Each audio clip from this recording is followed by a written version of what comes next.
Breakup हो जाने के बाद एक लड़के को सुपर पावर मिल जाती है जिससे वो टाइम को फ्रीज कर सकता है। टाइम स्टॉप करके लोगों के साथ वो कुछ भी कर सकता था। अगर आपका वीडियो अच्छा लगे तो प्लीज इसे लाइक और कमेंट जरूर कर दीजिएगा। मूवी शुरू होती है, हम हमारे मेन कैरेक्टर बेन का ब्रेकअप देखते हैं। जिस लड़की से उसका ब्रेकअप हो रहा था उसका नाम है शुजी। ये बेन की फर्स्ट गर्लफ्रेंड थी। उसके साथ बिताए हर पल उसे याद आ रहे थे। वो न करता है कि उसका ब्रेकअप हुआ कैसे। एक पल में तो एक साथ हैं, एक दूसरे को आई लव यू बोल रहे थे और नेक्स्ट वीक सुजी किसी और के साथ थी तो शायद उसको भी आई लव यू बोल रही होगी, पर इसका कोई भी मीनिंग नहीं है। इसके फ्रेंड का नाम था शॉन। शॉन ने उसे समझाने की कोशिश करता है। उसे सिर्फ एक बेटर ऑप्शन मिल गया, इसी वजह से उसके पास वो चली गई।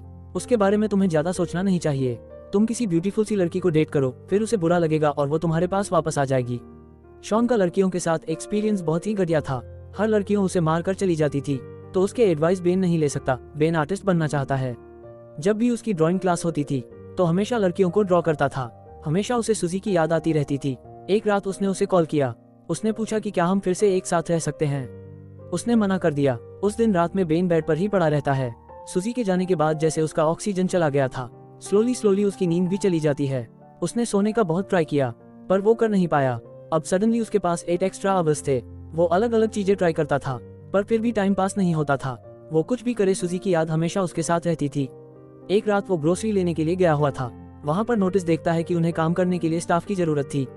बेन को नींद नहीं आती तो 8 एक्स्ट्रा घंटे बिताने के लिए वो यहाँ पर जॉब कर लेता है। वहाँ के मैनेजर को उसने देखा तो मैनेजर पहले फुटबॉल का प्लेयर हुआ करता था, अब यहाँ का मैनेजर है। ये देखकर बेन रियलाइज करता है कि लाइफ इसी तरीके से बहुत फास्ट गुजर जाएगी और इसके लिए वो कुछ कर भी नहीं सकता। इनके साथ एक लड़की काम करती थी, उसका नाम था शायरन। बेन ने नोटिस किया कि उसका मैनेजर शायरन के साथ बहुत ही अजीब तरीके से पेश आता है। शायरन को ये बात अनकंफर्टेबल लगती है। अपना जॉब करते हुए बेन ने हमसे कहा कि हाँ, सुपरमार्केट में टाइम बहुत ही स्लोली जाता है। इसको जरा फास्ट करने के लिए हम और एम्प्लॉइज अलग अलग चीजें करते हैं। हर एक के अलग अलग मेथड है। जैसे शायरन कभी भी टाइम नहीं देखती। जब वो बॉस देखते हैं तो टाइम बहुत ही स्लो गुजरता है। इस वजह से हमेशा उसे कवर अप करके रख दिया। यहाँ काम करने वाले उसके और 2 फ्रेंड्स हैं, पेरी और मैट। ये हमेशा एक दूसरे के साथ गेम्स खेलते रहते हैं। कभी ये शॉपिंग मॉल में रेस लगाते हैं तो कभी लड़कियों के सामान में कुछ अलग सी चीजें रख देते हैं। इसी तरीके से हर कोई टाइम पास करता था और बेन का तरीका कुछ अलग ही है। जब उसका ब्रेकअप हुआ तो उसके लिए टाइम गुजारना बहुत ही हार्ड था, तो एक सुपर पावर उसमें आई। ये सुपर पावर थी टाइम को स्टॉप कर पाने की। वो अपनी पावर से सब कुछ स्टॉप कर देता और सारी चीजें घूमने लग जाता है। सुपरमार्केट की सारी ब्यूटीफुल लड़कियों को नोटिस करता था। उसे लगता है कि लड़कियों में अलग से ही पावर होती है। वो जब छोटा था तो एक फॉरेनर उनके घर में रहने के लिए आई हुई थी। वो बहुत ही ब्यूटीफुल थी। वो हमेशा उसे ही देखता रहता था। बेन जब ये टाइम स्टॉप करता था तो हमेशा लड़कियों की ड्राइंग करता था। उसे एक नॉवेल में पढ़ा था कि लड़कियों को पेन ड्राइंग के साथ अफेयर करना अच्छा लगता है क्योंकि उनकी ब्यूटी जैसी है वैसे वो देख सकते हैं। ऐसे ही पेन ड्राइंग करते हुए अपना टाइम गुजारता था और जब वो पोज करता तो बहुत सारा टाइम गुजर जाता। अगले दिन उससे मिलने के लिए उसका फ्रेंड शॉन आया। शॉन को पता था कि अभी बेन अपनी गर्लफ्रेंड के बारे में सोच रहा है। उसे कहता है तुम्हें जल्द से जल्द मूव ऑन करना चाहिए। शॉन हमेशा उसे यही बात कहता रहता है, तो इस मूवमेंट को भी वो पोज कर देता है। एक्चुअल में शॉन और बेन बचपन से बहुत अच्छे फ्रेंड्स थे। जब शॉन की मदर घर से चली जाती है तो दोनों मिलकर न्यूड मैगजीन्स देखते हैं। एक दिन जब वो दोनों देख रहे थे, शॉन की मदर वापस आई। वो इन दोनों की फ्रेंडशिप को अलग ही समझती है। शॉन बेन से कह रहा था तुम्हें स्ट्रिप क्लब वगैरह मेरे साथ चलना चाहिए। बेन को अपने बचपन का एक किस्सा याद आता है। उनके स्टेज पर एक लड़की थी जो पैसों के लिए न्यूड होती थी। ये सारे फ्रेंड्स लाइन लगाकर उसे मिलने के लिए जाते थे। इसके बाद हम देखते हैं अगले दिन बेन और शायरन की नजरों से नजरें मिली थी।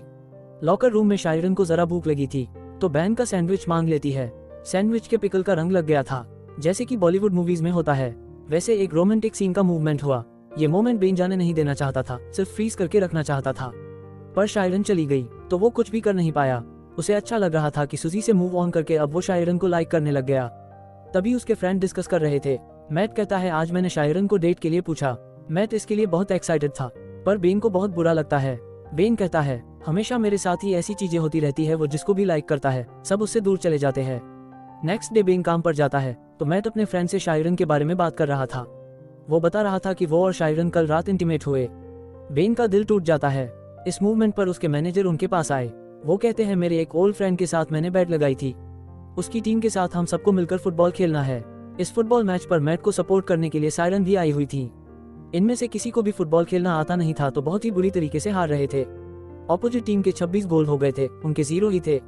बेन को बोर होने लग जाता है तो टाइम को फिर से उसने स्टॉप कर दिया।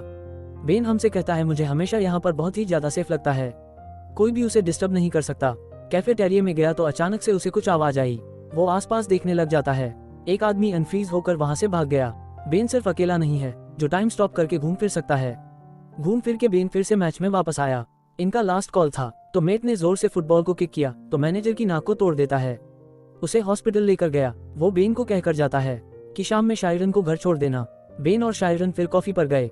बेन शायरन से पूछता है कि तुम और मैट डेट कर रहे हो। शायरन ने कहा कि ऐसा कुछ भी नहीं है, हम सिर्फ ऐसा फ्रेंड्स ही मूवी देखने के लिए गए हुए थे। बेन को ये बात सुनकर अच्छा लगा। शायरन का एक बॉयफ्रेंड था, उससे ब्रेकअप किए हुए उसे 6 महीने गुजर चुके हैं। बेन भी अपने ब्रेकअप के बारे में उसे बताता है। एक दूसरे को और भी जान लेते हैं। शायरन ने कहा कि नाइट में मैं स्पेनिश सीखती हूँ, उसे अलग अलग प्लेसेस घूमना है, वहाँ के लोगों के बारे में जान लेना। स्पेनिश सीखने के बाद वो स्पेन में जाकर वहाँ पर टीच करेगी। उसे साउथ अमेरिका भी बहुत अच्छा लगता है तो वहाँ पर भी वो जाना चाहती थी। वो बेन को उसके ड्रीम्स के बारे में पूछती है। बेन ने कहा कि मुझे ड्रॉ करना बहुत अच्छा लगता है, शायद एक दिन उसकी भी आर्ट गैलरी में एग्जीबिशन होगा। शायरन ने कहा कि मैं हमेशा एक आर्टिस्ट से मिलना चाहती थी, वो वर्ल्ड की किसी भी चीज में ब्यूटी देख सकते हैं। ये बात शायरन की बेन को बहुत अच्छी लगी। बेन ने शायरन को घर पर छोड़ दिया। ये दोनों किस करने वाले थे पर ये सही से हो नहीं पाए। अगले दिन मैनेजर ने अनाउंस किया कि उसका बर्थडे आने वाला है तो सबको उसके घर पर पार्टी के लिए आना पड़ेगा। शायरन फिर बेन से पूछती है क्या उस रात तुम मेरे साथ चलोगे। बेन इसके लिए हाँ कहता है।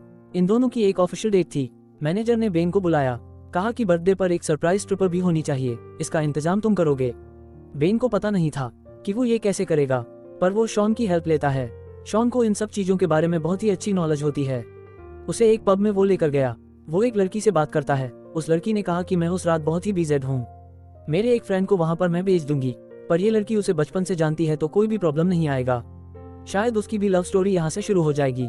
पार्टी में बेन जरा वॉशरूम के लिए जाता है तो वहां पर सुजी भी थी। सुजी को बेन को शायरन के साथ देखकर जरा बुरा लगा था। वो रियलाइज करती है कि बेन उसके लिए परफेक्ट था, उसे फिर से पाना चाहती थी। बेन उसमें कोई भी इंटरेस्ट नहीं दिखाता।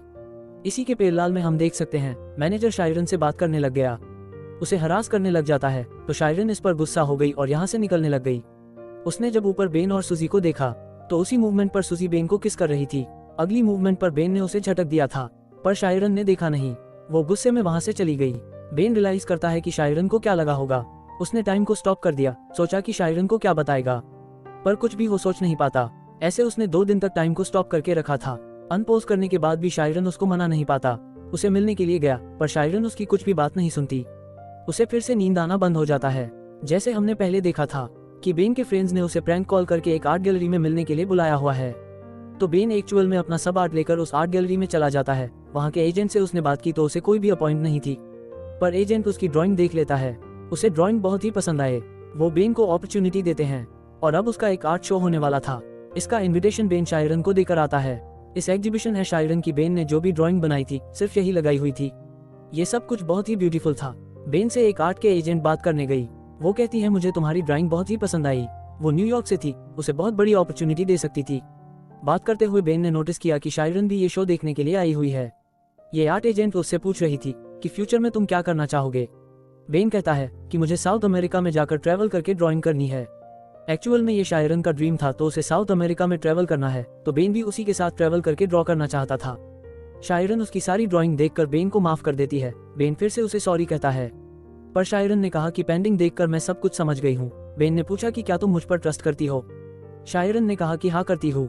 शायरन को उसने आंख बंद करने के लिए कहा, उसे किस करता है और उसी मूवमेंट पर उसने टाइम को स्टॉप कर दिया। अब जब टाइम स्टॉप हो गया था तो बेन के साथ शायरन भी आसपास घूम सकती थी। बाहर स्नो गिर रहा था। शायरन को बेन बाहर लेकर आया, फिर किस करते हैं और इसी के साथ इनकी लव स्टोरी शुरू हुई। लाइफ में बहुत सारे मूवमेंट्स होते हैं जो ऐसे ही चले जाते हैं, पर अगर आपको लाइफ की ब्यूटी को अप्रिशिएट करना है, किसी के प्यार में पड़ना है, तो एक बार जरा रुक जाओ, इस मूवमेंट को अप्रिशिएट करो, कभी भी उन्हें जाने मत दो। तो इसी ब्यूटीफुल मैसेज के साथ ही मूवी एंड हो जाती है।